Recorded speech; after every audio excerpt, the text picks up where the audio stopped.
مدنی مذاکرہ ہے شریعت کا خزینہ، اخلاق کا تہذیب کا طریقت کا خزینہ۔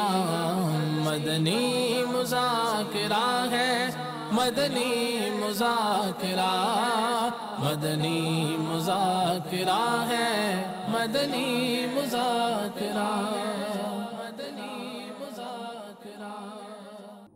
اعوذ باللہ من الشیطان الرجیم،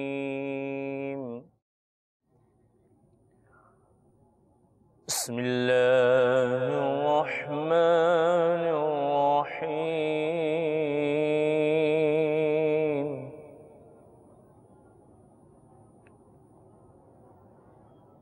والضحى والليل إذا سجى ما ودعك ربك وما قلى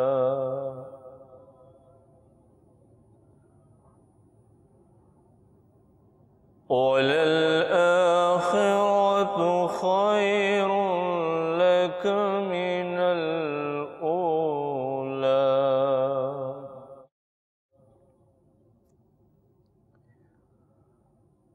ولسوف يعطيك ربك فترضى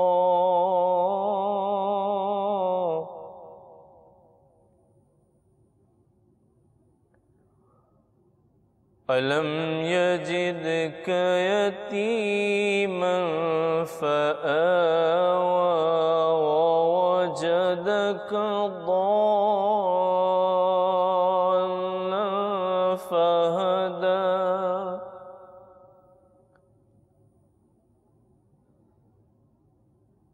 ووجدك عائلا فأغنى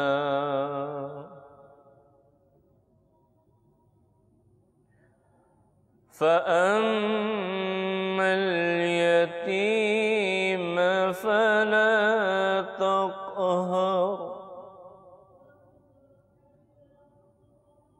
وأما السائل فلا تنهر وأما بنعمة ربك فحدث صدق اللہ العظیم۔ ان کی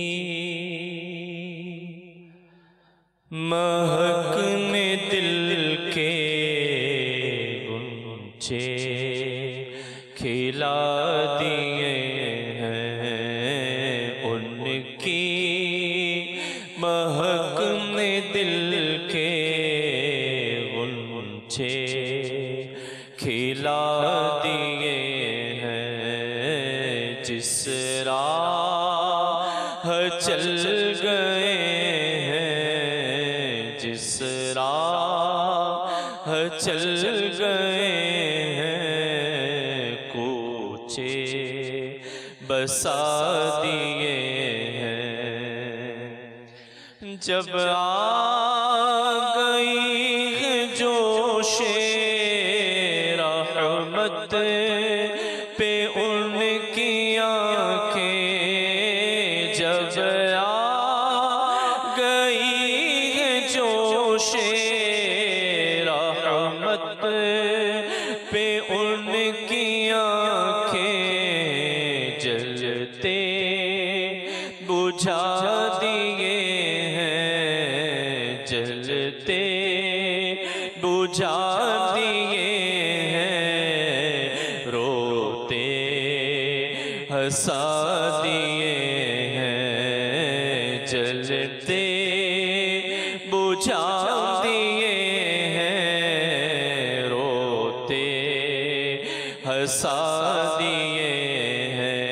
ایک دل ہمارا کیا ہے آزاد اس کا اتنا ایک دل ہمارا کیا ہے آزار اس کا کتنا تم نے تو چلتے پھرتے میرے آقا تم نے تو چلتے پھرتے مردے جلا دیے ہیں تم نے تو چلتے پھرتے مردے جلا دیے ہیں ان کے نثار کوئی کیسے ہی رنج میں ہو ان کے نثار کوئی کیسے ہی رنج میں ہو جب یاد آ گئے ہیں جب یاد آ گئے ہیں سب غم بلا دیے ہیں جب یاد آ گئے ہیں سب غم بلا دیے ہیں الحمدللہ رب العالمین والصلاة والسلام علی سید المرسلین اما بعد فاعوذ باللہ من الشیطان الرجیم بسم اللہ الرحمن الرحیم فرمان مصطفیٰ صلی اللہ تعالی علیہ وآلہ وسلم جس نے مجھ پر ایک بار درود پاک پڑھا اللہ عز و جل اس پر 10 رحمتیں بیچتا ہے صلو علی الحبیب صلی اللہ تعالی علی محمد الحمدللہ دنیا کے مختلف ممالک پاکستان کے مختلف شہروں اور باب المدینہ کے بھی کثیر عاشقان رمضان دعوت اسلامی کے عالمی مدنی مرکز فیضان مدینہ میں اعتکاف کے لیے تشریف لائے ہیں ان میں ایک تعداد تو پورے ماہ رمضان کے اعتکاف کے لیے میرا حسن ظن ہے کہ آئی ہوئی ہے یہ ذہن بنا کر کے 1 ماہ کا اعتکاف کروں کتنے پورے مہینے کے لیے ماشاءاللہ ایک کثیر عیسائی بھائیوں نے 1 مہینے کے لیے اعتکاف کا ذہن بنایا ذرا بتائیے گا خبر بتا دیجیے گا امیل سنت کو اسلام آباد شوہر نے بیوی اور بیٹے کو گولی مار کر خودکشی کر لی اب اس کی وجہ بابا غربت و تنگ دستی بتائی گئی برائے کرم مخیر اسلامی بھائی ہیں جو کر سکتے ہیں جن کو اللہ نے تھوڑی بہت بھی دی ہے وہ غریبوں کی مدد کریں کیا پتا کہ آپ کسی ایسے گھر کو جو آج یا کل ارادہ کرتا ہو کہ خود کو اور اپنے بچوں کو مارنے کا آپ کی تھوڑی سی مدد اس کو خودکشی سے اور ناحق قتل سے بچا لے تو عرب شریف سے جو ہمیں ابھی کال آئی ہے ہم چلا دیتے ہیں الحمدللہ عز و جل ابھی نگران شورا کے مدنی پھول مدنی چینل پہ سن رہے ہیں سرکار صلی اللہ تعالی علیہ وسلم کی امت کی رہائی کی نیت سے نگران شورا کی ترغیب دلانے پر عرب شریف سے میں بول رہا ہوں انشاءاللہ 15,000 روپیہ پاکستانی 3 گھروں کے لیے جو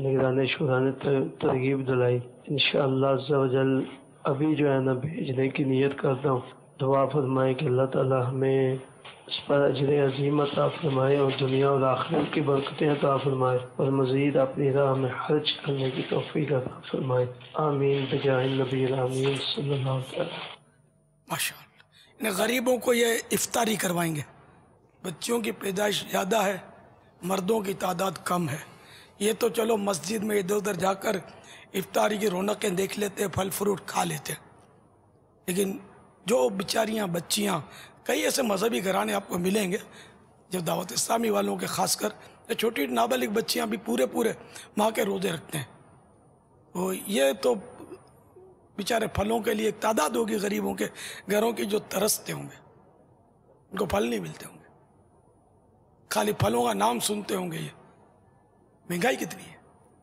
تو اس لیے مسجدوں میں ڈھیر لگا دینا پھلوں کا، یہ مسجد کو دینا تو ہے نہیں، نہ یہ مسجد کے عطیات کہلاتے ہیں، نہ یہ تعمیر مسجد میں حصے کی کوئی اس کی فضیلت ہے، یہ روزہ داروں کے لیے. تو کیا یہ اچھا ہوتا کہ ادھر ڈھیر لگانے، مطلب میمنی بولتے ہیں پھگم پھگا ہوتا ہے، پھر اتنا بچ جاتا ہوگا اور اچھا چھانٹی کر کے لوگ کھا لیتے ہیں، ہرس بھی ہے نا، اور پھر وہ مکس ہو جاتا ہے تو وہ دیکھتے بھی نہیں ہوں گے اس کی طرف. تو اگر مسجدوں کے بجائے غریبوں کے گھر چھانٹی کر لیں آپ، اپنے محلے کے یا کسی غریبوں کی کالونی کے، کالونیاں بہت ہوتی ہیں غریبوں کے محلے ہوتے ہیں، بڑی بڑی جو عمارتیں ہوتی ہیں ان میں بھی غریب ہوتے ہیں. بعض سفید پوش ہوتے ہیں لیکن قرض دار ہوتے ہیں، ڈوبے ہوئے ہوتے ہیں قرضوں میں، نہیں کھا سکتے اس طرح کے، یعنی کہ دل کھول کر بچوں کو پھل وغیرہ نہیں کھلا سکتے. تو اگر ایسوں کے گھروں میں دیں گے تو ان کے دلوں کی دعائیں نکلے گی. مسجدوں پہ دیں گے تو ہم جیسے پیٹ بھرے ہوئے لوگ کھائیں گے اس کو. ثواب سے یہ بھی خالی نہیں ہے، افطار جو دیتے ہیں جائز ہے یہ بھی، لیکن دیکھو نا بیپاری ہوتا ہے، 2 پیسہ زیادہ نفع کا اس کا ذہن ہوتا ہے. تو آپ بیپاری بنو کہ نیکیاں آپ کو زیادہ سے زیادہ ملے، وہ میں آپ کو پتہ دے رہا ہوں کہ غریبوں کو دیں. غریب اسلامی بہنیں، غریب بچیاں، غریب مدنی منیاں امت کی، یہ بھی پھل کھائیں، یہ بھی کباب سموسے اور پکوڑے جو لوگ افطار میں کھاتے ہیں، اس سے یہ بھی کھا کر اپنا دل ٹھنڈا کریں. شربت پئیں بیچاریاں، شربتوں کی بوتلیں آپ ان کو پہنچائیں، کسٹرڈ کے پیکٹ ان کو پہنچائیں، دودھ کے ڈبے پہنچائیں. یہ کسٹرڈ پکا کر یہ بھی اپنا جگر ٹھنڈا کریں کھا کے. پکائے پہنچائیں، بغیر پکائے پہنچائیں. غریبوں گھروں کو دیکھ لیں آپ. یعنی کہ میرے گمان میں ہمارے ملک پاکستان میں خاص کر اگر رائے شماری کی جائے نا، یہ رائے شماری بولتے ہیں کہ آپ نے جو بھی انکوائری کی جائے، معلومات کی جائے، تو اکثریت شاید غریبوں کی نکلے گی. کچھ میڈیم طبقہ بھی ہوتا ہے. مالدار کتنے؟ اب جو مالدار ہیں اگر وہ سارے مالدار دیانت داری کے ساتھ زکوٰۃ دیں اور زکوٰۃ ہدف پر پہنچے، حقیقت میں حقداروں کو پہنچے، تو میرا غالب گمان ہے کہ کم از کم ملک پاکستان سے غربت ختم ہو جائے. لیکن زکوٰۃ دیتے نہیں. اب جس کے پاس 1 ارب روپیہ اور 2.5 کروڑ زکوٰۃ ہر سال دے گا کہاں سے؟ اس کا جگر کیسے چلے گا؟ شیطان نے پکڑ رکھا ہوتا ہے نا. دینے والے ہیں، اس کا انکار نہیں ہے، دینے والے بہت ہیں، لیکن ان کی زکوٰۃ اگر کہوں اکثر تو اکثر درست جگہ پر نہیں پہنچ رہی، غلط جگہوں پر پہنچ رہی ہے. ان کے پاس جو بھکاری جا کر پیشہ ور بھکاری جو گھوم رہے ہوتے ہیں یہ انہی کو دیتے ہیں. یہ مستنڈے نظر آتے ہیں، مزدوریاں کر کے کماتے ہوتے ہیں، اور یہ بس پرانے میلے کپڑے پہن کر یہ آپ کے پاس پہنچ جاتے ہیں. آپ اپنے رشتہ داروں میں ڈھونڈے، سب سے یعنی کہ افضل صدقہ وہ ہے جو ناراض رشتہ دار کو دیا جائے. ورنہ یہ کہ بہرحال ہمارے صدقات کا سب سے پہلا حقدار رشتہ دار ہے، جو حقدار ہو، غریب ہو، محتاج ہو. اگر آپ کے رشتہ داروں کو دیکھ لیں کہ اگر رشتہ داروں میں کوئی اس طرح کے ہیں تو پہلے ان کو بیچاروں کو دیں، وہ آپ کے پاس مانگنے نہیں آئیں گے. ایسے سفید پوش بہت سارے ہوتے ہیں جو مانگنے نہیں جاتے. ان کو پہنچائیں، آپ منتیں کریں ان کی، یہ قبول کر لیں تو شکریہ ادا کریں، دھکے نہیں کھلائیں. ان کو آپ خود جا کر دیں اور ان کا یہ قبول کریں تو ان کا شکریہ ادا کریں. یہ زکوٰۃ ہے یہ کہنے کی ضرورت نہیں ہے. آپ عیدی کہہ کر، تحفہ کہہ کر بھی دے سکتے ہیں، ہو حقدار اس کو، تو یہ زکوٰۃ قبول ہو جائے گی. آپ کی نیت دل میں زکوٰۃ کی ہو. جو زکوٰۃ کہیں گے تو وہ جھجکیں گے، سفید پوش ہوں گے تو. لیکن یہ پھر عرض کر دوں، ہوں حقدار. اب یہ سارا آپ نے سمجھنا ہے. اللہ کرے دل میں اتر جائے میری بات. اللہ آقا کی دکھیاری امت پر رحم فرمائے، امت کے غریبوں پر رحم فرمائے، اور امت کے مالداروں کو حقیقی معنوں میں غریب غلامان مصطفیٰ پر شفقت کرنے کی سعادت بخشے. واللہ تعالی اعلم ورسولہ اعلم عز وجل وصلی اللہ تعالی علیہ وآلہ وسلم. صلو علی الحبیب صلی اللہ تعالی علی محمد. السلام علیکم. وعلیکم السلام ورحمۃ اللہ وبرکاتہ. باپا جان میرا مدنی مذاکرات میں سوال ہے کہ آج کل یہ لوگ کہتے ہیں کہ میں نے چوڑیاں نہیں پہنی ہوئی یا تو نے چوڑیاں پہن لی ہیں، ایسا کہنا کیسا ہے؟ یہ مطلب کہنا کیسا ہے، یہ تو ظاہر ایک تانا ہے، اور سامنے والے کو کہیں گے نا جو یہ نا عام طور پر یہ ڈرپوک جو ہوتا ہے نا، یا جس کو ڈرپوک قرار دیا جاتا ہے، ہوتا نہیں ہے لیکن جس کو بولتے ہیں نا تو ڈرپوک ہے، یار تو نے تو چوڑیاں پہن لی ہیں، یعنی بزدل کی علامت. یہ عورت جو ہے نا یہ عام طور پر دیکھیں ظاہر ہے کو اس طرح ظاہر لڑا لڑی نہیں کرتی، وہ خالی وہ زبان سے کام چلاتی ہے. یہ ایک تانا ہے جو یار تو نے تو بس چوڑیاں پہن لیے گھر میں گھس کے بیٹھ گیا، تو یہ دل آزاری کی اس میں صورت ہے. اگر واقعی ایک مسلمان کی دل آزاری اس سے کی جائے گی تو یہ گناہ کا کام ہے، تو اس سے بچنا چاہیے. اور میں نے چوڑیاں نہیں پہنی، منہ توڑ دوں گا اس کا، کیا سمجھا میرے کو؟ تو یہ ایک بڑے بول ہیں، اور بڑے بول جو ہے نا یہ بعض اوقات وہ کاک بول اس کے سوبڑے کو پھیر دیتی ہے، دانت توڑ دیتی ہے اس کا. اس شیر کا سوا سے ٹکر جاتا ہے نا، میں نے چوڑیاں نہیں پہنی، میرے کو کیا سمجھتا ہے یہ، یا تو میرے کو کیا سمجھتا ہے. پھر اگر اگلا وار کر دے اور توڑ پھوڑ ڈالیں تو پھر بڑی شرمندگی ہوتی ہوگی اپنے بول پر. تو یہ بڑا بول ہے، یہ بھی نہیں بولنا چاہیے. اور دل آزاری کے لیے کسی کو تانا دینا کہ تو نے چوڑیاں پہن رکھی ہیں، یہ بھی نہیں، دل دکھانے والی بات ہے، اس سے بھی بچنا چاہیے. اور اگر واقعی کسی کی اس طرح دل آزاری کر چکے ہیں تو اس سے معافی بھی مانگے، توبہ بھی کریں، توبہ کریں، معافی مانگے، اس کو راضی کریں. ارے کہ وہ ایک آدمی نہیں لڑ سکتا، ٹھیک ہے، تو اور یا یہ ہو سکتا ہے کہ ناحق لڑنے سے وہ بیٹھ گیا، اگر اب تو چوڑیوں کا تانا ہے تو اور بھی برائی بڑھ گئی. وہ تو ظلم کرنے سے بچا اور تم بول دو چوڑیاں پہنی ہے. ظلم سے تو بچنا ہی چاہیے، بولے نا کتنا ہی طاقت، اور تو ظلم کرے گا تو آخرت میں اس کی سخت پکڑ ہے، دنیا میں بھی پکڑ ہے. چوڑیاں پہننا محاورہ ہے. میں نے کہا نا کہ یہ کسی کو بزدلی کا تانا دیتے وقت کہتے ہیں کہ تو نے چوڑیاں پہنی ہے، ہم نے چوڑیاں نہیں پہنی. اور بعض اوقات اپنے لیڈروں کو اکسانے کے لیے عورتیں چوڑیاں تحفے میں بیچتی ہیں. یہ ایک سیاسی یہ ترکیب ہے، بہت سو کو پتا ہوگا، سنا ہے؟ بالکل ہاں، چوڑیاں تحفے میں بیچتی ہیں جی، جوش دلانے کے لیے. پھر یہ تو یہ کیا آپ اس پر تبصرہ کریں یار. اللہ تعالیٰ ان سب کو عقل سلیم عطا فرمائے. یوں مطلب بولتے ہیں بس. اپنی چوڑیاں اچھی ہیں اس کے لیے کہ جو اگر چوڑیاں نہ پہنے تو ظالم ہو، ظلم پر ہاتھ اٹھتا ہے تو اس سے بہتر ہے کہ چوڑیاں پہنی ہوں جو نظر نہ آتی ہوں. نظر آئیں گی تو پھر عورتوں کی مشابہت ہو جائے گی. یعنی الفاظ کی چوڑیاں، یہ محاورہ اس کے لیے کہ مثلا کوئی کہے کہ بھائی میں میرا ہاتھ کسی پر ظلم کے لیے نہیں اٹھے گا، آپ لوگوں نے تو چوڑیاں پہنی ہوئی ہیں، یوں محاورتاً بولے تو یہ ظاہر ہے کہ اچھی بات ہے کہ ایسی چوڑیاں ہی اچھی ہیں نظر نہ آنے والی کہ جو ظلم سے اٹھنے والے ہاتھ کو روک دیں. یہ صرف آپ کو سمجھانے کے لیے کر رہا ہوں. حقیقت میں اگر کوئی مرد چوڑی پہن لے گا تو یہ عورتوں کی مشابہت اور گناہ، عورتوں کی مشابہت میننگ عورتوں کی نقالی. تو عورت کی نقالی مرد کرے تو گناہگار، مرد عورت کی نقالی کرے تو گناہگار. بہرحال یہ کہ چوڑیاں اگر مرد پہنے گا نا تو یہ حرام فعل ہوگا. کہ جیسے کہ لمبے بال کندھوں سے نیچے رکھنا، اس کو بھی اعلیٰ حضرت نے حرام لکھا ہے کہ یہ بھی عورتوں کی مشابہت ہے. مرد کے کندھوں سے اونچے ہوں، کندھوں سے چھو جائیں، زیادہ نیچے نہ جائیں. اور اگر عورت کٹوا کر کندھوں سے اوپر کر دے گی تو یہ مردوں کی مشابہت میں آئے گا اور یہ بھی گناہ گار ہوگی. آج کل یہ جو بال کٹنگ کرواتی ہیں نا، یہ دیکھ لیں، بال نہ کٹوائیں عورتیں. واللہ تعالی اعلم ورسولہ اعلم عز وجل وصلی اللہ تعالی علیہ وآلہ وسلم. صلو علی الحبیب صلی اللہ تعالی علی محمد. السلام علیکم. وعلیکم السلام ورحمۃ اللہ وبرکاتہ.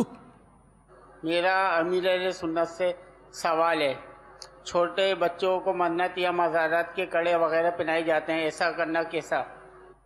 جیسا کڑا، اگر جیسے سکھ جو کڑا پہنتے ہیں، اگر وہ سکھ کی نقالی کی نیت سے پہنے گا وہی کڑا تو پھر اس پر کفر کا حکم لگے گا. جب ویسے جو دھات کے کڑے ہوتے ہیں اس کا پہننا ناجائز رہے گا. یعنی کہ جو لڑکے اگر دھات کا کڑا پہنے تو یہ ناجائز. یہ ملنگ لوگ پہنتے ہیں، اسے لوہے کے کڑے پہنتے ہیں، پلاسٹک کے کڑے پہنتے ہیں، درگاہوں سے ملتے ہیں، وہ عام طور پہ وہاں بکتے ہیں، یہ چڑھا لیتے ہیں. اب تو نارمل فیشن ہے، کیونکہ یہ کرے جو ہے نا بریسلیٹ کہلاتے ہیں، مینس بریسلیٹ. تو اب تو یہ مردوں میں ایک چینیں موٹی موٹی بریسلیٹ کڑے، یہ تو ایک مردوں میں تو بہت ٹھیک رائج ہے اور یہ چل رہا ہے. اور عموماً کئی ایسے کڑے پہنتے ہیں جن کو ہم سمجھانے کی کوشش کیے تو کہتے ہیں کہ یہ بلڈ پریشر کے لیے ہم نے پہنا ہوا ہے. ان میں کچھ پتھر لگے ہوتے ہیں. ہاں تو اچھا، اس میں بلڈ پریشر کے حوالے سے ربڑ کے بھی آتے ہیں، ریگزین کے ربڑ کے بھی آتے ہیں. تو ایک تعداد ہے جو ربڑ کے ریگزین کے اس طرح کی چیزیں پہنتی ہیں، مگر جو دھات کے پہنتے ہیں، اسٹیل کے، تانبے پیتل کے، سونے کے، چاندی کے، تو وہ ان کا ایک اپنا رجحان چل رہا ہوتا ہے. یہ فیشن کے طور پر زیادہ تر پہنا جاتا ہے. سونے کے بھی پہنتے ہیں. اب پیسے والا ہوتا تو سونے کے پہنتے بابا. سونے کی جب چینیں پہن سکتے ہیں، سونے کی انگوٹھی پہن سکتے ہیں، تو سونے کی بریسلیٹ پہننے میں کتنی دیر لگے گی؟ وہ بریسلیٹ کیا، ایک چین، موٹی چینیں ہوتی ہیں. جو تب عورتیں عموماً باریک چینیں پہنتی ہیں، لیکن مرد جو ہے نا یہ موٹی چینیں عموماً بناتے ہیں. مرد ہوتا ہے نا تھوڑا موٹا ہوگا، تھوڑا بھاری بھرکم ہوگا، ڈاکو، ہاں وہ تھوڑا وہ روزی مردانی بھی والا. کھلے گی اس میں، ہاں ہاتھ سے چڑھ گیا تو یہ اس طرح کا مطلب کہ بعض حرکتیں ہو رہی ہیں معاشرے میں. دھاگے بھی لال لال باندھتے ہیں، جن کو کڑا نہیں ملتا وہ لال دھاگے باندھ لیتے ہیں، کچھ نہیں ملتا تو. عجیب یار، تماشا بنا رکھا ہے. صلو علی الحبیب صلی اللہ تعالی علی محمد. سادے اور سمپل رہنے میں عافیت ہے. لوگ دکھاوے کے طور پر یہ ساری چیزیں کرتے ہیں، اور آپ کو دیکھ کر کوئی کیا کرے گا، کوئی کیا کرے گا، کوئی کیا کرے گا، آپ کے آگے پیچھے لوگ پڑ جائیں گے اور پھر آپ کو مسائل ہو سکتے ہیں. ناقص مشورہ یہ ہے عاشقان رسول کو کہ دکھاوا، جس کو عموماً انگلش میں بولتے شو آف، اپنے آپ کو شو آف نہ کریں، اپنے آپ کو دکھائے نہیں. اگر آپ کچھ اچھا پہن اور اچھا لے سکتے ہیں، ماحول ایسا نہیں ہے، معاشرہ ایسا نہیں ہے کہ آپ یہ سب کچھ کریں اور پھر آپ سکھ و چین سے رہ سکیں. نہ خود ایسا کریں، نہ اپنے گھر والوں کو ایسا کرنے دیں. یہ مشورے آپ کو ہم دے رہے ہیں مدنی چینل کے ذریعے. اس سے آپ کے جان و مال اور عزت و آبرو کا تحفظ رہنے کی امید ہے. اس ماہ میں بھی لٹیرے بازاروں میں نکل آتے ہیں، لوٹ کر بھاگتے ہیں. تو جتنا ہو سکے سادہ رہیں گے تو آپ کا ہی بھلا ہے. اچھا، یہ دھاگوں کا جو میں نے بولا نا، تو اس دھاگوں کو میں نے ناجائز نہیں کہا ہے. اب میں نے یہ کہا کہ بس یہ لال دھاگے باندھ لیتے ہیں، مگر یہ شورفا نہیں باندھتے. یہ عام طور پر اب ایک کیٹیگری ہے لوگوں کی جو باندھتی ہے. انہیں کل جا کر کوئی یہ نہیں کہے کہ الیاس نے اس کو ناجائز کہا ہے. ناجائز نہیں کہا میں نے. اب باندھتے یہ سمجھ میں نہیں آتا میری کہ ایسے ہی لال دھاگے کیوں باندھتے ہیں، کوئی اس کی حکمت کیا ہے. تعویذ باندھنا اور چیز ہے، تعویذ باندھنا اور چیز ہے، اور یہ یوں لال دھاگے ہاتھ میں باندھنا ظاہر اور چیز ہے. میری ملاقاتیں ہوتی ہیں نا تو آتے ہیں نا ملنے، تو ان کے ہاتھوں میں کسی کے ہاتھ میں ہوتا ہے. یہ پتہ نہیں بیچارے ثواب سمجھ کر باندھتے ہیں یا کیا ہے. یا بولیں فلاں مزار سے ہم لائیں، اسٹیل کی انگوٹھیاں پہن لیتے ہیں، مزار سے لے کر کڑے پہن لیتے ہیں. کہ بیچنے والے کیا علماء اور مفتیان کرام ہوتے ہیں؟ کون ہوتے ہیں؟ صاحب مزار اگر واقعی کوئی ولی اللہ ہیں تو وہ تو اس بیچنے والے سے بھی بیزار ہوں گے، خریدار سے بھی بیزار ہوں گے، وہ فیس تھوڑے دیں گے. تو یہ اسٹیل کی انگوٹھی تو ہے ہی ناجائز، چاہے وزن کتنا ہی کم ہو، جائز ہی نہیں ہے. چاندی کی ایک انگوٹھی، ایک نگ، یعنی نگے نہیں کی، وزن میں 4.5 ماشے یعنی 4 گرام 374 ملی گرام سے کم ہو پہننا جائز ہے. بس جائز ہے، اگر فضیلت نہیں ہے اس کی بھی، فضیلت ہوتی تو میں بھی ثواب حاصل کرتا، میں نہیں پہنتا۔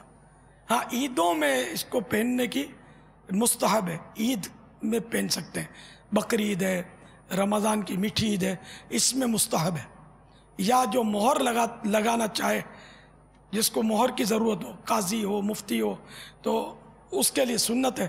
لیکن اب کوئی قاضی اور مفتی میں نے نہیں دیکھا جو انگوٹھی سے مہر لگاتا ہو۔ تو اگر آپ انگوٹھی سے مہر مفتی صاحب نہیں لگاتے تو اب ان کو بھی پہننا سنت نہیں ہے، وہی بہتر بچنا، انگوٹھی کی کوئی فضیلت نہیں، بچنا بہتر ہے۔ بس 2 ہی دن فضیلت وہ بتائی میں نے، 2 عید۔ اور جس کو مہر کی حاجت ہو تو مہر والی انگوٹھی، ایسے انگوٹھی نہیں، مہر وہی نگینے والی اور 4.5 مشدے، کم وزن چاندی اور یہ سب، لیکن اس میں مہر وہ ٹھیک ہے لگائے۔ سیدنا فاروق اعظم رضی اللہ تعالیٰ عنہ بھی مہر والی انگوٹھی استعمال فرماتے تھے۔ حضرت سیدنا فاروق اعظم رضی اللہ تعالی عنہ کی انگوٹھی مبارک میں مہر تھی، اس مہر شریف میں کیا لکھا تھا؟ ظاہر وہ تو صحابہ کرام تھے، ان کی مہریں بھی نیکی کی دعوت دیتی تھی۔ کیا بات ہے، آئیے اشارہ بھی ہوا کہ اس میں ایک نیکی کی دعوت تھی۔ محمد ساجد طاری، جامعۃ المدینہ فیضان مدینہ کراچی، درجہ سابعہ۔ اس انگوٹھی پر یہ لکھا ہوا تھا کفا بالموت واعظہ۔ جواب درست ہے، اس کے معنی بھی بتا دیجئے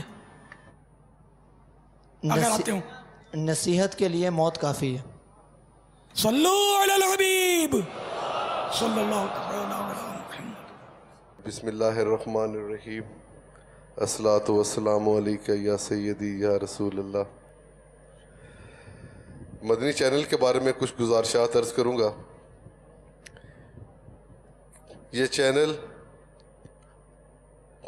ٹوٹل مکمل طور پر اپنے اخراجات خود برداشت کرتا ہے، اور ہجوم آس پاس چینل کا لگا ہوا ہے جن کے پاس بے پناہ قسم کی ایڈورٹائزمنٹ آتی ہیں، بے پناہ قسم کے فنڈ آتے ہیں، ان سب سے ہٹ کے یہ صرف شرعی معاملات پہ اپنے آپ کو فوکس کرتا ہے، اور مسلم امہ نہیں پوری انسانیت کے لیے فلاح کا، ایک بھلائی کا، ایک سیدھا راستہ بتانے کا ذریعہ اللہ تعالیٰ کی ذات نے اس چینل کو بنایا ہے۔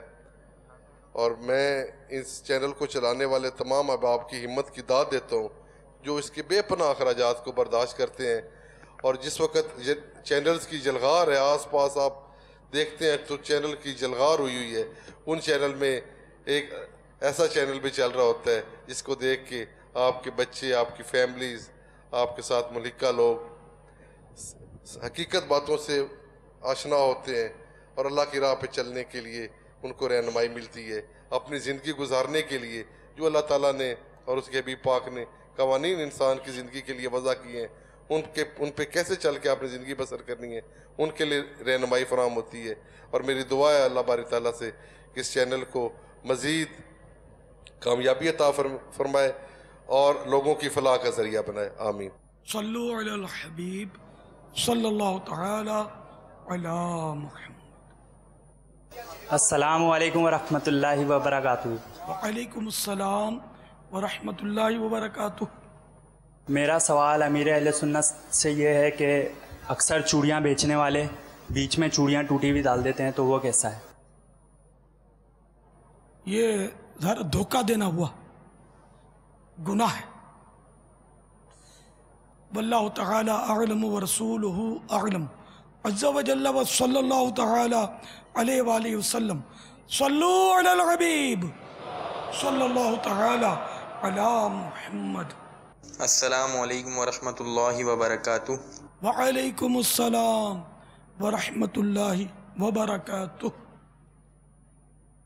محمد عارف اتاری، کراچی سے۔ باپا یہ ارشاد فرمائیں کہ جب گھروں میں دال بنائی جاتی ہے تو بچوں کا موڈ آف سا لگتا ہے، کوئی ایسا مدنی پھول ارشاد فرمائیں کہ بچے بھی دال کھائیں۔ جزاک اللہ خیرہ۔ السلام علیکم ورحمۃ اللہ وبرکاتہ۔ وعلیکم السلام ورحمۃ اللہ وبرکاتہ۔ بچوں کو اب دال کھلائیں گے، باجرے کی روٹیاں کھلائیں گے، تو ظاہر یہ ان کی غذا نہیں ہے. اس لیے بچوں پر شفقت تو یہی ہے کہ ان کی پسند کی غذا ان کو کھلائی جائے. اگر اللہ نے آپ کو دیا ہے تو اس میں بیچ میں تھوڑی دال بھی تھوڑی سی کھلا دی جائے، تھوڑی سی سبزی کھلائے. سبزی بھی نہیں کھاتے، مچھلی بھی عام طور پہ بچے شاید نہیں کھاتے. ہمارے یہاں کے بنگال کے غربا کے یہاں تو مچھلی چاول تو بہت ہوتا ہوگا، مچھلی بھات موسلی شاید یہ بولتے ہیں. وہاں چونکہ پانی دریا بہت ہے. ہمارے یہاں شاید مچھلی بھی بچے ہے نا کم کھاتے ہیں، نوٹ کیا ہے میں نے، کم کھاتے ہیں. تو ان کی پسند کی غذا کھلائی جائے. اب بولو کہ ہماری غربت، وہ ٹھیک ہے، لیکن اب بچہ روئے گا، چلائے گا، نہیں کھائے گا، پھر ماں غصے میں آ کر اس کو مارے گی، باپ گالیاں دے گا. تو یہ سارے سائیڈ ایفیکٹ اگر نہ ہوں اور شفقت سے کچھ دال کھلا دی جائے، جیسے کہ وہ بکرا سوکھا گھاس نہیں کھاتا تو ہرا گھاس میں اس کو مکس کر کے کھلاتے نا، تو اسی طرح اس کو بھی دال کا عادی بنانا ہے تو اس کی پسند کی غذا کے ساتھ ساتھ کچھ دال کھلا دی جائے. پوری یعنی کہ دال اس کو کھلانا، یہ سچی بات ہے مجھے سمجھ میں نہیں آتا. زبردستی بچوں کو اس طرح کی چیزیں کھلانا جو ان کی پسند کی نہیں ہے، اور زبردستی ان کا موڈ خراب کرنا. آپ سے بھی پھر بیزار ہوں گے. یہ گھڑی گھڑی ہم کو دال کھلاتے ہیں. پڑوس میں یا میرا وہ دوست ہے، وہ تو بولتا ہم چکن کھاتے ہیں، ہم تو یہ کھاتے ہیں وہ کھاتے ہیں. اور آپ بھلے غریب ہوں، لیکن اب کتنے غریب ہیں آپ کو پتا، دال بھی تو مفت نہیں آتی، دال بھی مفت نہیں آتی. دال اب اتنی سستی بھی نہیں رہی. دال کے ساتھ 2-3 بوٹیاں ڈال دیں. آپ دال کھائیں، بچے کو بوٹی کھلائیں، یوں کر لیں، بٹی اور دال مکس کر کے دیں. پھر اس کو بولیں دے دال بھی کھانی ہوگی تب بوٹی ملے گی، تو شاید کھا لے. بچپن سے بنائی گئی عادت پر نہیں ہوتا، یعنی اگر شروع سے اگر یہ چیزوں کی عادت ڈالی گئی ہو. ابھی بعض کے بارے میں سنا ہے کہ بڑی عمر والے بھی کہ انہوں نے زندگی میں کوئی دال کھائی نہیں ہے، ایسے افراد بھی. اگر بچپن سے عادی بنایا جائے ہر چیز کا، یہ بھی دی جائے وہ بھی دی جائے، تو اس سے نہیں ہوتا. میں سمجھتا ہوں، میں بھی یہ سمجھ رہا سوچ رہا تھا، لیکن میں نے وہی کہا حکمت عملی سے. اب زبردستی خالی دال کھلانا کہ وہ کھائے نہیں، بھوکا رہے، ضد کرے، ماں کوسنے دے، باپ گالیاں دے، تھپڑ مارے، یہ بھی تو ہوتا ہوگا. رفنیس گھروں میں کتنا ہے. تو اگر واقعی یہ نیت ہے کہ بچہ وہ غربت میں بھی گزارا کر لے، کم آمدنی میں گزارا کر لے، اس نیت سے اس کو ادب سکھانے کے لیے اس طرح کی چیزیں کھلاتے ہیں. لیکن میں نے کہ اگر وہ بالکل ہی نہیں کھاتا، اب اس کو بھوکا رکھنا تو نہیں، ماں باپ پر تو واجب ہے کہ اس کو کھانا کھلائے. باپ جو ہے، باپ پر نفقہ واجب ہے نا کہ اس کو کھلائے. تو اس صورت میں اس کو کھلانا تو پڑے گا. یہاں تک کہ چھوٹے بچے کو روزہ رکھوایا، اب وہ بھوک سے بیتاب ہے، کھانا مانگ رہا ہے، اس کو کھلانا پڑے گا. بھلے وہ نوٹوں کے ہار اس کے گلے میں نہ پڑیں تو نہ صحیح، کبھی اور صحیح. اب ایسی گرمی میں آپ اس کو زبردستی روزہ رکھوائیں گے، یہ پیاس سے ہانپ رہا ہے، پھر اس کو گھمانے لے جاتے ہیں، اور اس میں زیادہ تر نمائشی ہے. اگر یہ نیت ہے کہ ہم بچے کو روزے کی عادت ڈلوا رہے ہیں، تب بھی اس میں یہ دیکھنا ضروری ہے کہ آیا یہ روزہ برداشت بھی کر سکتا ہے کہ نہیں. روزہ برداشت نہیں کر سکتا، یہ بالکل یعنی کہ وہ نڈال ہو جاتا ہے، تکلیف میں آ جاتا ہے، تو یہ روزہ رکھوانا زبردستی یوں کر کے یہ بھی گناہ ہے، یہ ثواب کا کام نہیں ہے. خالی فوٹویں کھنچوا کر چھپوانی اور ٹی ویوں پر چلوانی ہے کیا آپ کو؟ اللہ کی رضا چاہیے. تو اس کا انتظار کریں کہ یہ برداشت کر لے. بھلے یہ 2 سال کا ہے، مگر یہ ایسا فربے ہے، ایسا تگڑا ہے کہ روزے کی نیت پر یہ قدرت رکھتا ہے. اس کو پتا ہے کہ روزہ کیا ہے. 2 سال میں اتنا ذہین ہے تو چلو یہ روزے کی نیت، اگر روزے کی نیت ہی نہیں سمجھ تو پتہ ہی نہیں روزہ کیا ہوتا ہے، آپ بھوکا پیاسا مارو گے یار اس کو، تو اس کا روزہ کہاں ہوگا. نیت شرط ہے، اس میں نیابت تو ہو نہیں سکتی کہ امی نیت کر لے کہ آج میرا منا روزہ رکھے گا، میرے منڈے کا روزہ ہے، اور یہ چیخ رہا ہے کہ کھلاؤ، پانی لاؤ، دودھ لاؤ. تو یہ اس طرح روزہ نہیں ہوتا. بچہ روزہ سمجھے کہ روزہ کیا ہوتا ہے. اب بچے کو بیٹا روزہ کہاں رکھا ہے تو کبھی دیکھا گیا پیٹ میں رکھا ہے, کبھی بولے گا فریج میں رکھا ہے. ہم لوگ خوش طبی کے لیے پوچھ کر اس کو مزید پکا کرتے کہ فریج میں ہی روزہ ہوتا ہے. سمجھے, فریج میں رکھواتا ہے روزہ. کبھی مطلب دوست کے پاس رکھا تھا, امی کے پاس روزہ رکھا ہے میں نے. کہاں رکھا ہے؟ امی کے پاس رکھا ہے. یہ تو نیت اس کو پتہ ہی نہیں روزہ کیا ہوتا ہے. اب یہ روزہ رکھے گا ابھی تو روزہ تو نہیں ہوا نا, روزہ تو کچھ اور ہی ہے. جو باشعور ہیں وہ سمجھتے ہوتے ہیں کہ روزہ کیا ہے. تو جب تک روزہ کیا ہے اس کی نیت اس کو سمجھ نہیں آتی, اس وقت تک یہ اگر ابو کا پیاسا رہا یہ بس آپ کو روزے کا نہ اس کو ثواب بیچارے کو نہ آپ کو ثواب. اب آپ نے اس پر ظلم کیا, یہ آپ جانے آپ کی آخرت. اور پھر یہ اس کا دنیا کا فائدہ اٹھانا خوب, اس لیے افطار پارٹیاں کرنا کہ مال مسالہ آئے گا, تحفے آئیں گے. یہ تحفے تو ادھار ہوتے ہیں عام طور پہ. کوئی بڑا کر ان کا بچہ جب روزہ رکھے گا تو آپ کو پیش کرنا ہوگا. کرو وہ جو اللہ اور رسول کو پسند ہے. روزہ رکھواؤ میں منع نہیں کرتا, بالکل ابھی سے عادت دلوائیں روزے کی بھی نماز کی. لیکن 7 سال کا بچہ ہو جائے نا تب تو اس کو روزہ رکھنے کا حکم دے. لیکن یہاں بھی یہ دیکھنا ہوگا کہ برداشت کر سکتا ہے کہ نہیں. برداشت نہیں کر سکتا تو پھر نہیں. نماز پڑھا, نماز برداشت کر لے گا, اس میں کوئی مشقت ایسی نہیں ہے جو برداشت نہ کر سکے. جو ایک نارمل بچہ ہوتا ہے وہ ٹھیک ہے نا برداشت کر لیتا ہے. روزہ وہ بھی گرمیاں, اب کہیں تو 22.5 گھنٹے کے, کل سوال آیا تھا 22.5 گھنٹے کا ہمارے یہاں روزہ ناروے. کیا کرے, شوگر کا مریض ہو. لیکن وہ تھا کوئی ماشاءاللہ کوئی سمجھدار بندہ تھا. اس نے کہا 22.5 گھنٹے کا روزہ ہے, میں شوگر کا مریض ہوں لیکن میں برداشت کر لیتا ہوں روزہ, میرے لیے کیا شرعی حکم ہے. تو میں نے جواب یہ دیا کہ پھر تو آپ کو روزہ رکھنا چاہیے, رکھنا ہوگا. آپ برداشت کر ہی لیتے ہیں, خود ہی فرما رہے ہیں ماشاءاللہ.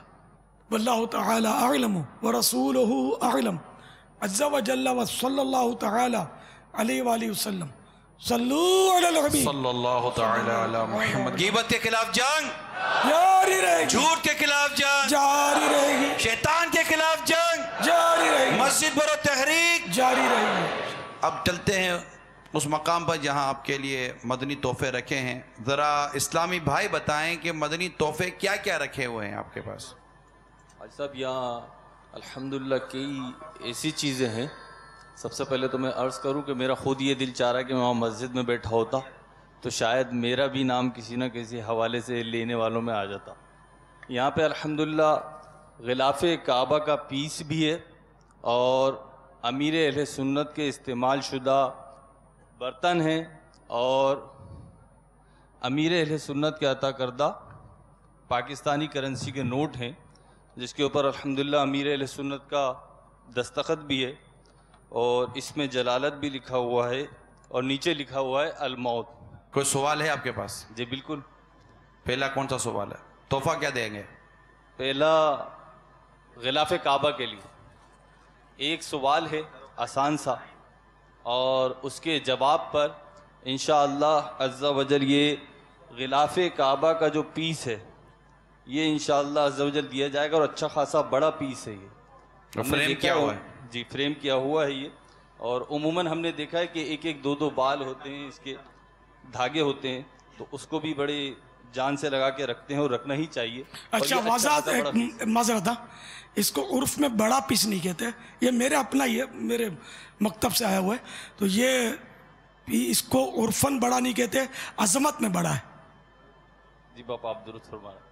تو یہ پیس ہے ہمارے پاس انشاءاللہ عز و جل, یہ ایک سوال کے جواب پہ دیا جائے گا انشاءاللہ. سوال کون سا ہے؟ سوال یہ ہے کہ شیطان کا کام تو مومن کو سلا کر نماز قضا کرا دینا ہے, کیا کوئی ایسا بھی ہے جن کو شیطان نے نماز فجر کے لیے جگایا ہو؟ تو اس سوال کا جواب جو مشہور ہے کافی. جی حاضرین دوبارہ سوال دوہرا دیجئے. سوال یہ ہے کہ شیطان کا کام تو مومن کو سلا کر نماز قضا کرا دینا ہے، کیا کوئی ایسا بھی ہے جن کو شیطان نے نماز فجر کے لیے جگایا ہو؟ جی جلدی کون جواب دے گا؟ جواب دینے والوں کے ہاتھ تو کافی اٹھے ہوئے ہیں. جو جواب دے گا اس کو مل جائے گا، کچھ مدنی فیس بھی مل جائے. درست جواب دے گا انشاءاللہ وہ پائے گا.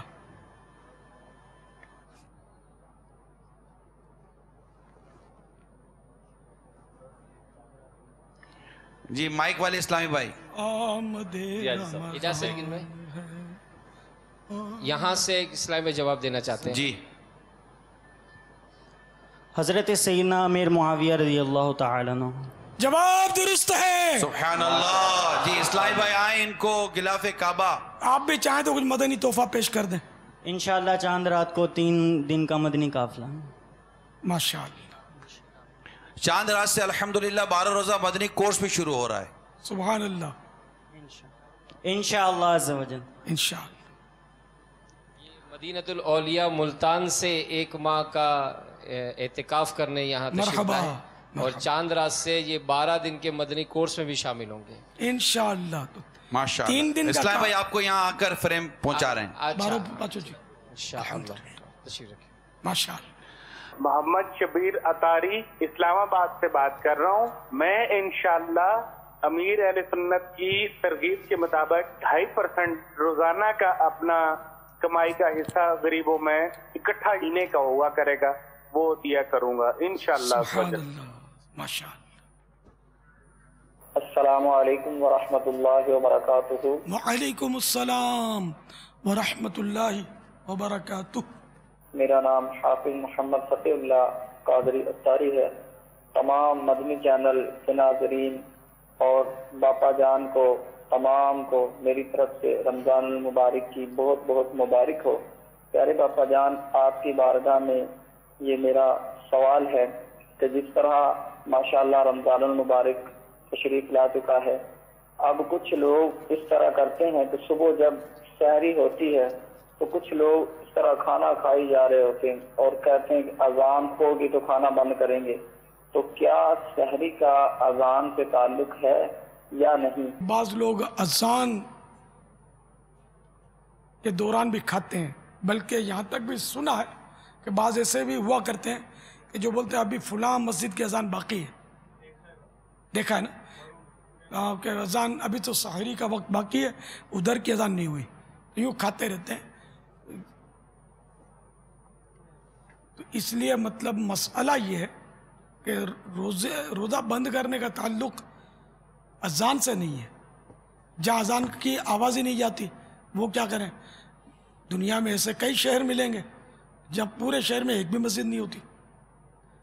کہیں ایسے بھی شہر ملیں گے جہاں اذان پر مائک پر اذان دینے پر ہی پابندی ملے گی آپ کو. کفار کی اکثریت کے جو ممالک ہوتے ہیں ان میں ایسا ہوتا ہے بعض جگہ پر. تو یوں اذان سے اس کا تعلق نہیں. اذان ہمیشہ یاد رکھیے کہ نماز کے لیے دی جاتی ہے، روزے کے لیے نہیں. نہ افطار کا تعلق ہے اذان سے، نہ سحری کا. تو اس لیے وہ آپ گھڑی گھنٹہ صحیح رکھیں اور افطار کا اور سحری کا وقت. اس کے تو کارڈ بہت سارے چھپتے ہیں لیکن ہر کارڈ قابل اعتماد نہیں ہوتا.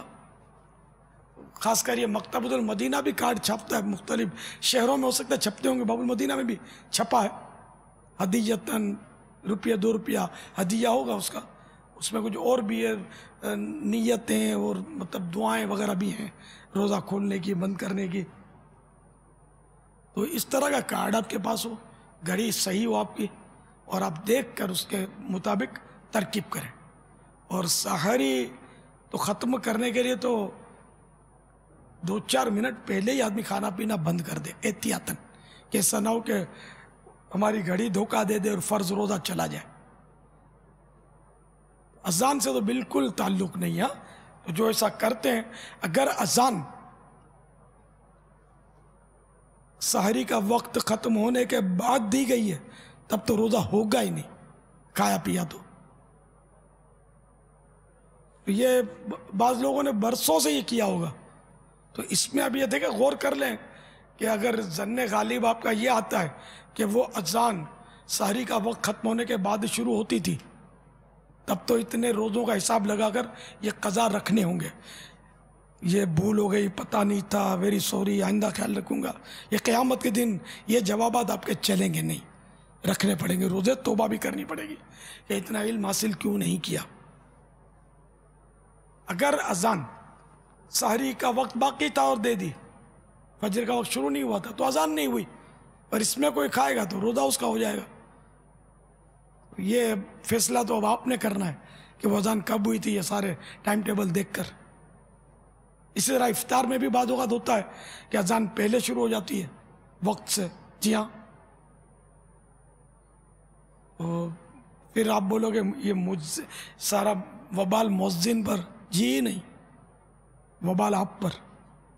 مؤذن ہو سکتا ہے بھول گیا ہو، اس کی گھڑی نے دھوکہ دے دیا ہو، بیچارے نے اذان دے دی ہو، تو اس پر کوئی گناہ نہیں ہے. گناہ روزہ جس نے کھولا نا، اگر جان بوجھ کر اس نے کھولا ہے، پتہ ہے کہ وقت نہیں ہوا تو بھی، تو اس پر گناہ ہے. ورنہ یہ بھی بھول کھا گیا اور توجہ نہیں تھی اور اذان پر اعتماد کر کے افطار کر لیا، تو اس پر گناہ تو نہیں آئے گا. لیکن پتہ چل گیا کہ یہ وقت سے پہلے اذان دی تھی، شروع ہو گئی تھی، اور میں نے افطار کر لیا تھا وقت سے پہلے، تو روزہ ایک روزہ قضا کرنا ہوگا ایک روزے کے بدلے. واللہ تعالی اعلم ورسولہ اعلم عز وجل وصلی اللہ تعالی علیہ وآلہ وسلم. صلو علی الحبیب صلی اللہ تعالی علی محمد. قصداً روزہ توڑ دیا، یعنی پتہ ہے کہ ابھی ٹائم نہیں ہوا، اذان وقت سے پہلے دے دی گئی ہے، معلوم بھی ہے، پھر بھی روزہ توڑ دیا، اس نے کھانا کھا لیا، پی لیا، تو اس صورت میں صرف قضا ہوگی یا کفارہ بھی اس پہ لازم ہے؟ کفارے کی صورتیں ہوتی ہیں اس میں، یعنی کہ اگر حصول لذت کے لیے کوئی چیز کھائی تب تو قضا کے ساتھ ساتھ کفارہ ہوگا. ورنہ یہ کہ ایسی چیز کھا لی، جیسے کہ سمجھو کہ جس کو نہیں کھاتے لوگ، وہ موسمبی کا چھلکا کھا ڈالا، روزہ تو ٹوٹ گیا، لیکن صرف اس کی قضا آئے گی، کفارہ نہیں ہوگا.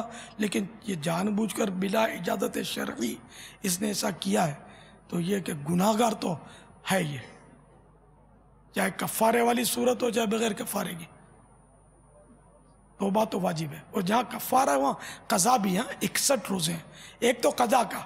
اب ایک روزہ قضا کا رکھ لیا، اس کے پے در پہ 60 نہیں ہے، ایک قضا کا رکھ لے. اب بعد میں مثال کے طور پہ بھلے 2-4 دن کے بعد اس نے اگر کفارے کے روزے شروع کیے، تو جب شروع کیا تو اب یہ 60 جو ہے نا یہ کنٹینیو رکھنے ہوں گے. ایک بھی اگر گیپ آ گیا، ایک روزہ چھوٹ گیا، بھلے بیماری سے چھوٹ گیا، تب بھی نئے سرے سے پھر 60 کی گنتی کرنی ہوگی. 59 پر جا کر چھوٹا ایک روزہ کسی وجہ سے بیمار پڑ گیا، نہیں رکھ سکتا، تو بھی یہ 59 رہ جائیں گے، اور باقی نئے سرے سے 60 کی گنتی بھلے تندرست ہونے کے بعد شروع کرے. 60 یہ کفارہ ہے، پیدر پہ رکھنے ہوں گے. اس کے مزید بھی مسائل ہیں کفارے کے، جو کہ آپ کو فیضان رمضان کا مطالعہ بہت مفید ہے. اس میں یہ کفارے کی بھی تفصیل ہے، قضا کی بھی تفصیل ہے، اس کو پڑھ لیجئے. واللہ تعالی اعلم ورسولہ اعلم عز وجل وصلی اللہ تعالی علیہ وآلہ وسلم. صلو علی الحبیب صلی اللہ تعالی علی محمد. محمد شمون رضا افطاری، قادر پررواں، مدینہ الاولیاء ملتان. الحمدللہ آج پہلی تراویح پڑھی، مسجد میں کافی رش تھا، کافی اسلامی نماز تراویح ادا کرنے کے لیے تشریف لائے ہوئے تھے. دل میں ایک خواہش پیدا ہوئی، کاش یہ پورا مہینہ ہی اسی طرح رش لگا رہے. پاپا جانی کی بارگاہ میں عرض ہے، ایسے مدنی پھول عطا فرما دیں کہ مسجدوں کی رونقیں بہار رہیں اور سارے اسلامی بھائی اسی طرح تراویح میں حاضر ہوتے رہیں. تراویح کی رونق، اور یہ چاہتے ہیں کہ سارا ماہ رونق رہے مسجد کی، اور میں چاہتا ہوں سارا سال رہے، آخری سانس تک رونق رہے. رمضان میں تو نماز پڑھا کرو، اس کا مطلب باقی نہیں پڑھو. تو نماز کا تعلق رمضان ہی سے تو نہیں ہے نا. ہاں، روزوں کا تعلق بے شک رمضان سے، کہ یہ رمضان ہی میں فرض ہیں اپنے شرائط کے ساتھ. لیکن بچوں پر فرض نہیں ہے، نابالغوں پر، ہر مسلمان پر آخری سانس تک فرض ہے. نہ زندگی بھر فرض ہے. تو اس لیے نماز کی رونق مسجدوں کی پہلے تو ہوتی تھی.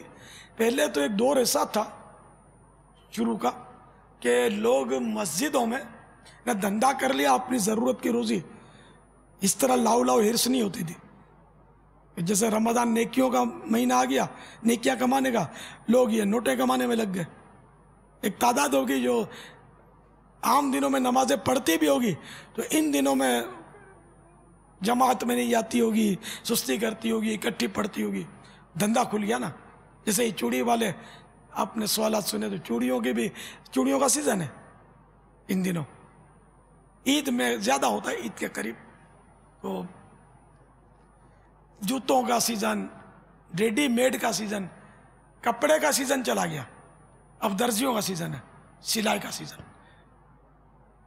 یہ بہت مصروف ہوتے ہیں. ان لوگوں کو روزے نمازیں کافی دشوار ہو جاتی. مٹھائیوں والے، کباب سموسوں والے، ان کی جو بھی چیزیں ہیں مصنوعات، ان کے جو را میٹیریلز وغیرہ کا سیزن ہے ان دنوں. اللہ تعالی ہمارے حال پر رحم فرمائے، نماز روزے ہمیں نصیب کرے. تو بہرحال مسجدیں سارا سال آباد ہوں. پہلے آباد ہوتی تھی. ایک دور تھا کہ ضرورتاً کما لیا. اب سیدھے مسجد میں آ کر وقت گزارتے تھے. اور باہر ٹھیلے وغیرہ لگے ہوتے تھے اور وہیں سے خرید کر کھا لیا، پھر مسجد میں آ کر عبادت میں لگ گئے. نمازوں کے اوقات کے علاوہ یہ تو آج فیضان مدینہ جیسے یہ پھول ہے نا، وہ بھرے ہوئے ہیں. تو وہ مسجدیں اس دور میں سارا سال آباد، ایسی سی مسجد ہے. کیا دور ہو گیا یار. وہ عبادت اللہ کی کرتے تھے کہ زندگی مختصر، نہ جانے کب دم ہمارا نکل جائے. تو کاش مسجد میں اللہ کی عبادت کرتے ہوئے موت آئے. تو نماز فرض ہے اور ہم کو پڑھنی چاہیے. اور اس کے بڑے فضائل بھی ہیں. حدیث پاک میں پیارے آقا مکے مدینے کے تاجدار صلی اللہ تعالی علیہ وآلہ وسلم سردیوں میں باہر تشریف لے گئے. پت جھاڑ کا زمانہ تھا جس کو خزاں بولتے ہیں. 2 ٹہنیاں یعنی شاخیں پکڑ لیں، پتے گرنے لگے. فرمایا اے ابو ذر رضی اللہ تعالیٰ عنہ، میں نے عرض کی لبیک یا رسول اللہ، یا رسول اللہ حاضر ہوں. فرمایا مسلمان بندہ اللہ کے لیے نماز پڑھتا ہے تو اس سے گناہ ایسے گرتے ہیں جیسے اس درخت سے یہ پتے.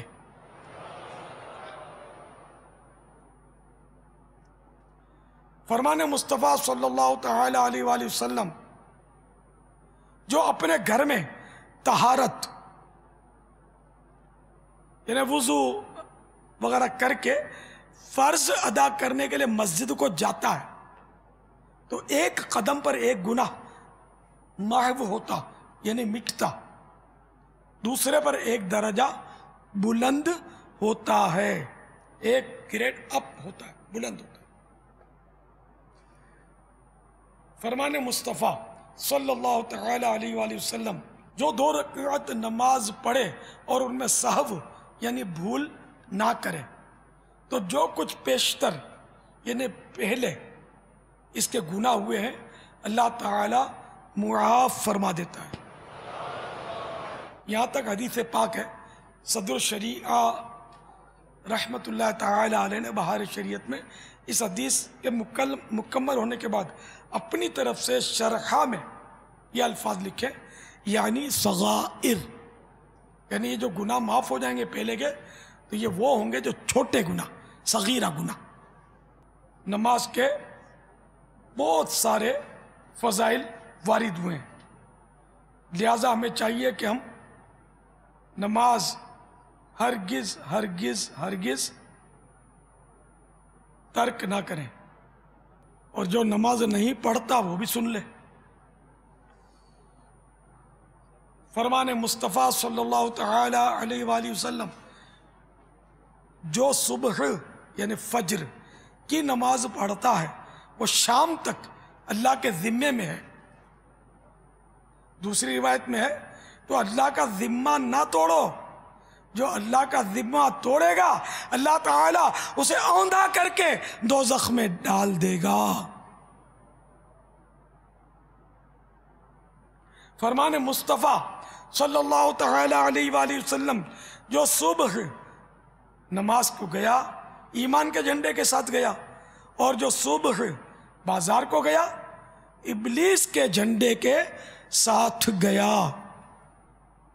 فرمان مصطفیٰ صلی اللہ تعالی علیہ وآلہ وسلم جس نے 40 دن نماز فجر و عشاء با جماعت پڑھی اس کو اللہ تعالیٰ 2 براءتیں یعنی نجاتیں، 2 نجاتیں عطا فرمائے گا. ایک نار سے، دوسری نفاق یعنی منافقت سے. نار مانے آگ. بہرحال یہ کہ ہر مسلمان کو چاہیے کہ وہ نماز پڑھے اور با جماعت نماز پڑھے. واللہ تعالی اعلم ورسولہ اعلم عز و جل و صلی اللہ تعالی علیہ وآلہ وسلم. صلو علی الحبیب صلی اللہ تعالی علیہ وسلم. نمازیں پڑھوں با جماعت میں پانچوں نمازیں پڑھوں با جماعت ہو توفیق ایسی عطا یا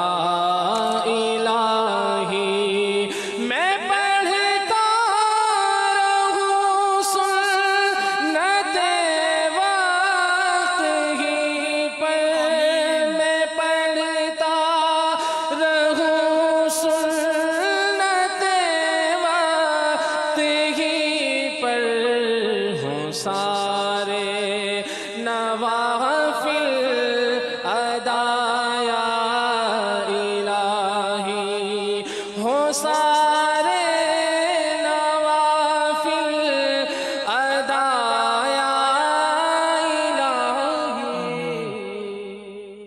مدنی مذاکرہ ہے شریعت کا خزینہ، اخلاق کا تہذیب کا طریقت کا خزینہ.